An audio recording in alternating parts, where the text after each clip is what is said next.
Agora, tá rolando, galera, um pessoal aí chamando o Bolsonaro de traidor. A eleição foi antecipada já lá na hora que derrubaram os decretos do Lula. A eleição já tá já tá rolando. E é claro que essa história do tarifaço, que tá caindo na conta do Bolsonaro, tá sendo usada aí também e pelo Lula. Isso vai trazer voto. Será que vai trazer voto? Nublar. Olhe, antigamente, se vai trazer voto, eu não sei, vai depender do desempenho de Lula, né? Porque, de repente, tudo indica que a maré está virando a favor dele, mas tem ainda um ano e pouco e não será fácil administrar as consequências econômicas desse tarifaço do Trump.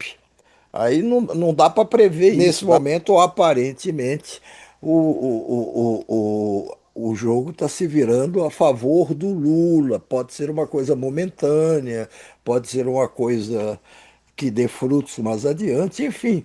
Mas é porque antigamente, eu sou de um tempo em que campanha ou eleição era de 4 em 4 anos, ou de 5 em 5, salvo nos períodos em que as eleições foram manipuladas, enfim, submetidas ao regime militar ali, 21 anos de falsas eleições ou de eleições manipuladas. Mas, enfim, era de 4 em 4, 5 em 5, dependendo do tamanho do mandato.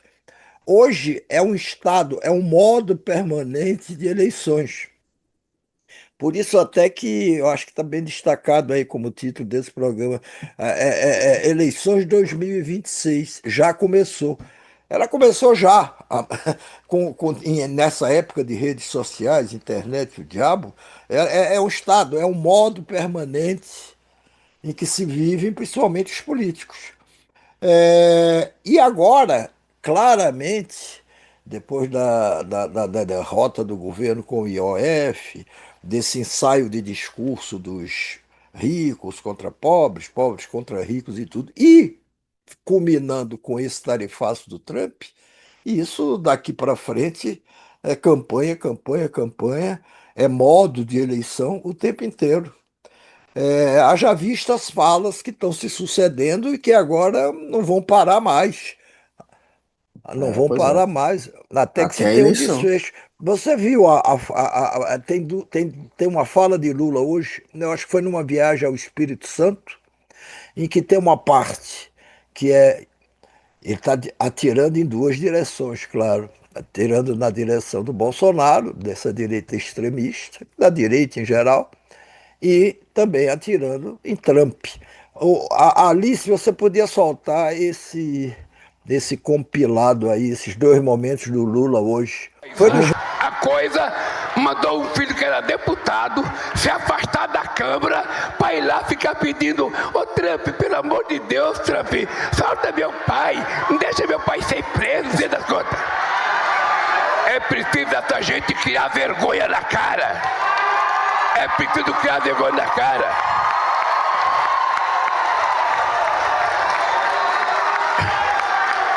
É preciso criar vergonha na cara. Porque a coisa mais pequena de um homem é ele não ter caráter. Vocês viram ontem o filho dele na internet lendo uma carta. Ô Trump, sabe? Fala que você não vai taxar se meu pai não for preso. Quero dizer para vocês o seguinte: essa gente não vai brincar com o Brasil. Eu, primeiro, não faço nenhuma confusão entre o comportamento do presidente Trump e o povo americano. O povo americano é um povo que merece respeito, é um povo trabalhador, e são tão trabalhadores que os Estados Unidos se transformou na maior potência do mundo. Isso se deve a investimento em educação, se deve a muito estudo. Eu respeito muito. E respeito a relação que o Brasil tem, política e comercial. Respeito. Vou tentar e brigar em todas as esferas para que não venha taxação. Vou brigar no OMC, vou conversar com meus companheiros dos BRICS. Agora, se não tiver jeito, no papo, no tete a tete, nós vamos estabelecer a reciprocidade.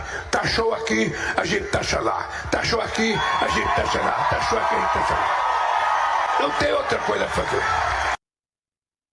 Eu tenho impressão, olha, eu conheço o Lula desde a época que eu trabalhava na Veja, na revista Veja em São Paulo, nos remotos anos de 80 a 82. Eu fui ver Lula preso lá no DOPS, na época que ele era líder sindical. Quer dizer, fui ver, fui cobrir, fui fazer essa cobertura, depois cobri o julgamento dele na auditoria militar, era na auditoria militar. Ele foi condenado, depois, mais adiante, o processo estancou, enfim, foi arquivado. E eu acompanho desde então, né? Até porque ele se tornou uma figura permanente na história desse país, desde então. Mas é o melhor, é o melhor, quer dizer, é o momento que eu acho que o Lula melhor se sente, que é o momento da batalha, do confronto, do palanque. Não estou dizendo que ele não goste de governar, não é isso. Mas ele se sente um peixinho dentro do mar, livre e É o solto. terreno dele. A Lula ganhou uma bela bandeira de campanha. O Trump está ajudando a eleger o Lula, a reeleger. Primeiro ganhou um presente do Hugo Mota, né? E em seguida ganha esse presente do Trump. Dá a impressão, de fato, que a direita, mas principalmente a extrema-direita, tem pouca inteligência política, né? Talvez muito músculo e pouco cérebro, né? Porque é impressionante, o governo Lula, ele estava muito debilitado. As pesquisas indicavam uma queda, né? Inclusive de popularidade e de aprovação junto à parte da base dela, com exceção das mulheres. A base eleitoral do Lula estava em queda, leve, mas estava em queda. E, de uma maneira geral, tinha uma queda de aprovação grande. Ele estava nas cordas, não sabia como sair, fez a opção para a defesa da ordem, e uma ordem social econômica muito desfavorável junto ao eleitorado dele, ou seja, estava numa situação muito difícil. Aí ele ganhou esse presente, né? Eu recebi agora há pouco um relatório do que aconteceu nas redes sociais em relação a Trump, Brasil e Lula nas últimas 24 horas. Só para ter uma ideia, houve um aumento de publicações sobre esse tema nas últimas 24 horas nas redes sociais do Brasil de 82%. E uma replicação, né, um engajamento de interações, aumentou em 69% esse tema. Agora, o que é mais interessante, só para mostrar como que o engajamento... Tem alguma coisa muito estranha acontecendo nesse momento. Uma das publicações que tiveram mais interações e comentários foi a crítica do Paul Krugman ao tarifaço. Assim, o Paul Krugman, tudo bem, ele é um prêmio Nobel de economia, né? E escreve fácil, é um dos poucos economistas do mundo que sabe escrever, né? Mas é impressionante, né? Um teórico, né? Ter esse tipo de visibilidade. É isso. É Agora, verdade. eu acho que, quer dizer, eu acho, não, na próxima semana nós já teremos uma primeira pesquisa, grande pesquisa, de muito boa reputação, que é a da Quest, que, se eu não me engano, o diretor-geral da Quest mora aí em Belo Horizonte também, né? Tem, o Felipe, nós somos conhecidos. Exatamente. O... E a Quest está indo para a rua a partir deste domingo. E a pesquisa, quer dizer, a aplicação da pesquisa deve terminar na terça, esse resultado deve sair lá para quarta ou quinta-feira, e ele ainda teve tempo de incluir algumas perguntas especificamente sobre nesse momento que estamos vivendo aí, pós-anúncio do tarifaço do Trump. Aí eu acho que a gente vai ter uma ideia melhor. O Palácio, quer dizer, o Palácio do Planalto, eu detesto falar essas coisas. O Palácio do Planalto diz, o Palácio do Planalto acha. Não, não existe Palácio do Planalto, existe os seus habitantes ou moradores ou funcionários.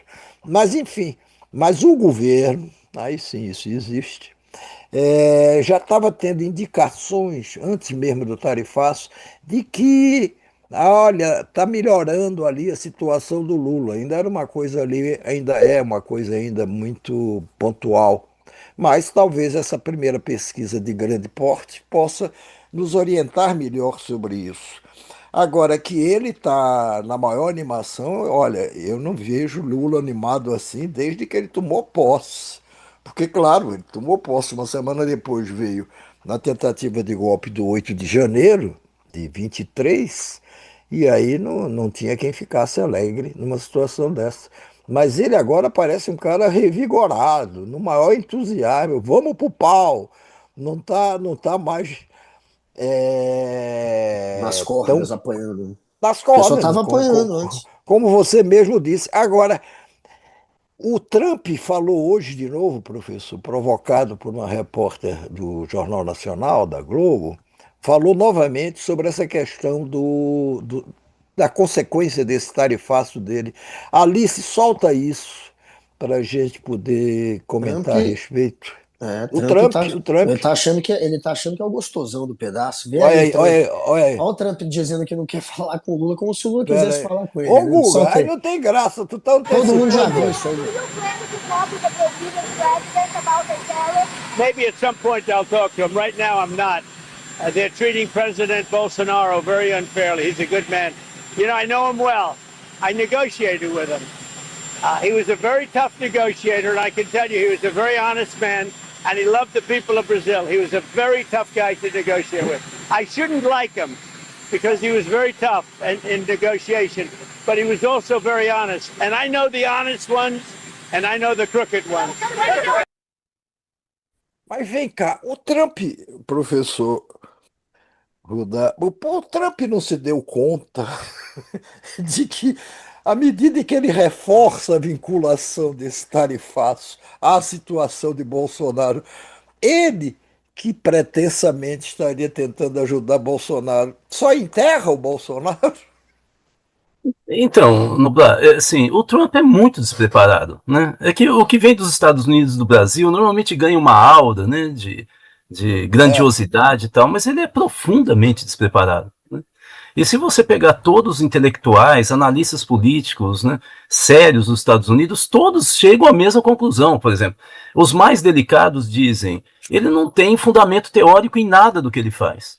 Ele tem uma estratégia extremamente rebaixada, que é a estratégia de vendedor de tapete, né? Assim, ele pega, aumenta o valor lá em cima, depois negocia para chegar na metade. Fez isso com a China, como se a China entrasse nisso facilmente, né? Então, assim, acho uma que assim, a gente está vendo o despreparo do Trump, né? Assim, há autores, inclusive do campo conservador, como Ferguson, né, que fala que quando um império está em queda, principalmente na Idade Moderna, né, quando um império está em queda, nós começamos a ter uma série de guerras que se proliferam, né? Ele fala dos 11 impérios que caem com a Primeira Guerra Mundial e assim vai, né? Ele está se debatendo de tudo quanto é maneira, não é? Ele está tentando ver uma forma, mas é uma forma desajeitada. Agora, se você me permite, eu acho que também a gente precisa entender o que significa esse momento para o governo, para o PT e para a militância do PT, que é totalmente diferente. Uhum. Para o governo, é apenas um instrumento para negociação. Por quê? Porque, evidentemente, que o governo não vai poder manter essa fervura de impacto, tanto no Congresso como até agosto do ano que vem, que é quando, de fato, começa a campanha. Então, tem essa situação em que o Lula, tanto no caso do IOF, como nesse caso do Trump, ele tem que moderar, porque ele tem que incentivar a base, que agora está aquecida, né, de apoio lulista, principalmente a base militante, para ele ter, de novo, um trunfo para negociar, né? Na CUT Nacional, eu ouvia sempre alguns dirigentes falando, olha, a gente só negocia com quem tem força. Com quem não tem força, a gente atropela. Isso é uma base mais simplória do maquiavelismo, né? do pensamento de Maquiavel. Então, de qualquer maneira, a primeira questão é o Lula e o governo. A segunda é a direção do PT.